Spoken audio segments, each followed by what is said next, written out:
Oh, hello, sweeties. I got you all another story again. I hope you all enjoy this and everything. So here is the story. Once there was a little boy who had a pet cat named Maya. His name was Alban.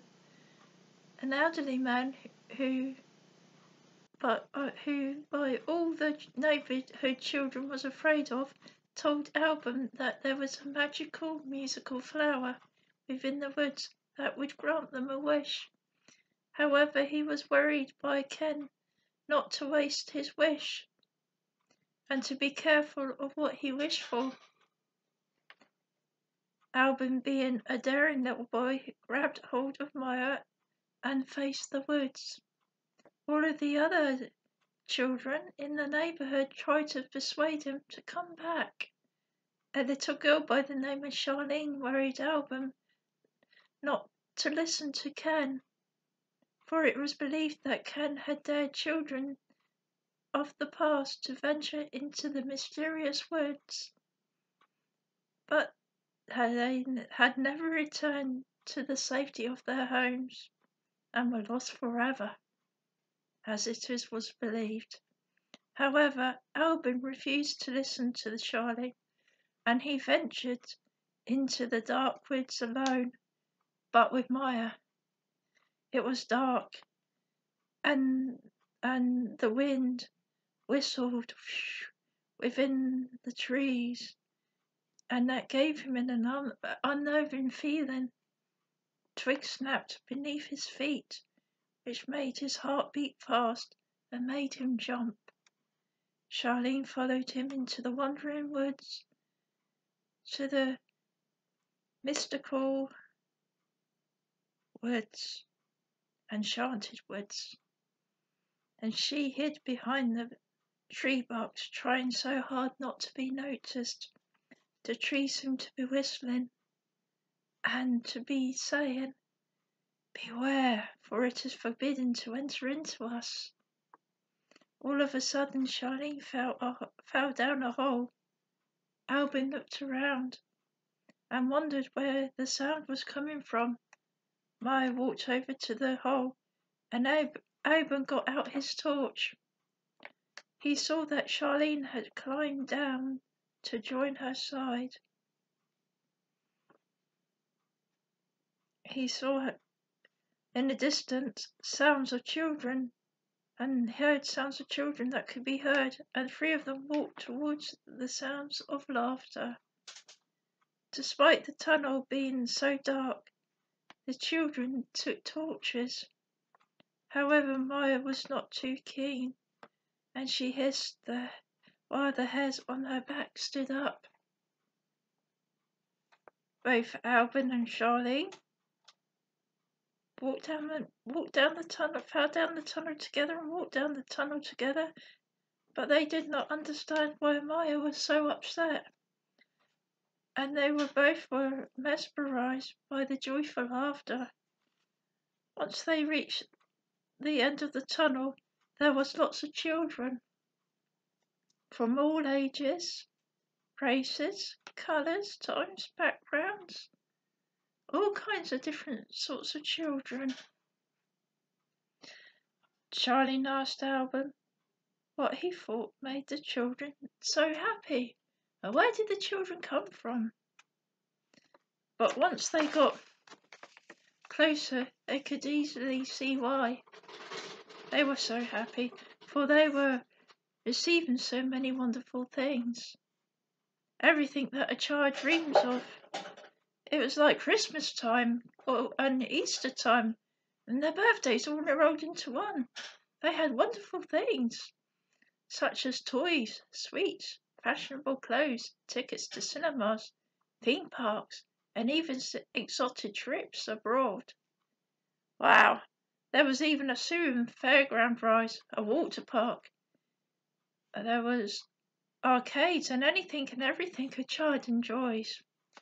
The two children looked at each other, thinking that they want to stay in such a place forever and never go home. However, a clown approached them. He had a sad face and started to cry. Charlene asked him. What made him so sad in such a joyful world? But the clown explained, and even through it all,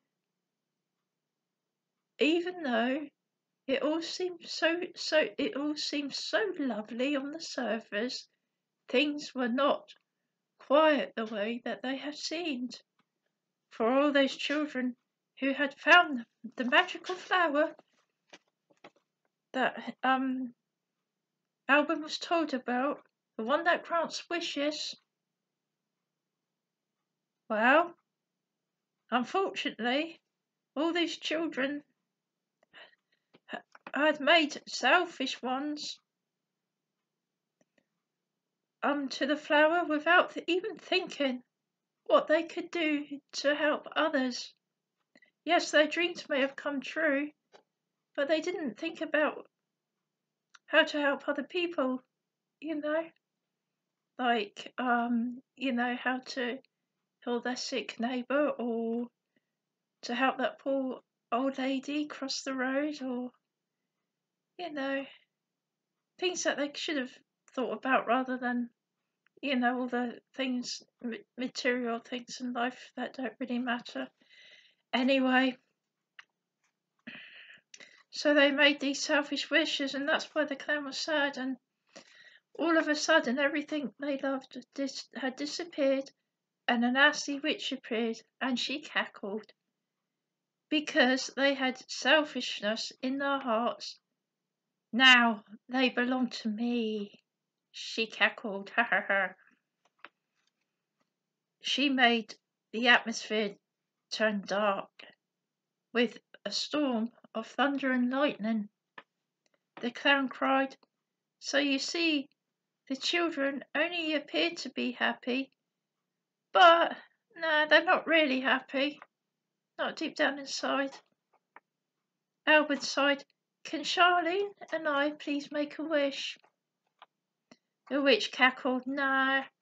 But the clown said, But the clown, however, stood up for the children and said, Now, be fair and stick to the rules, for all children who enter here have permission to make a wish, and for the wish to be granted. Albin therefore wished for all the children there to be set free. And Charlene wished for all the children to be reunited with their families. Their wish was granted. Even Ken had his daughter of many, many years reunited with him again. It was why he was persuading kids to go into the woods in the first place, because he had a hope that one day a selfish kid would set all the other kids free. Sunlight that came from the unselfish kids burnt up the nasty evil witch. The clown was an angel in disguise. He had always tried to encourage the children to make the right choices. But now that all things were made right, he could go back to heaven. You see, the moral of the story is to be careful what you wish for or pray for, and when you do, please keep in mind the needs of other people, for you may have wishes for yourself and everything, but those wishes cannot always make you happy, and they can make you get stuck in the same place. But if you pray for God's will to be done, and for if you keep other people in mind, and God can set you free into a mindset that a mindset that is holy and beneficial for everyone, and everyone included and everything. Sometimes we think that we want things, but we don't really need them. And when we pray for the needs of others, God smiles at that. And that's the story for tonight. And hope you're enjoyed and blessed by that. God bless you for now. Bye for now.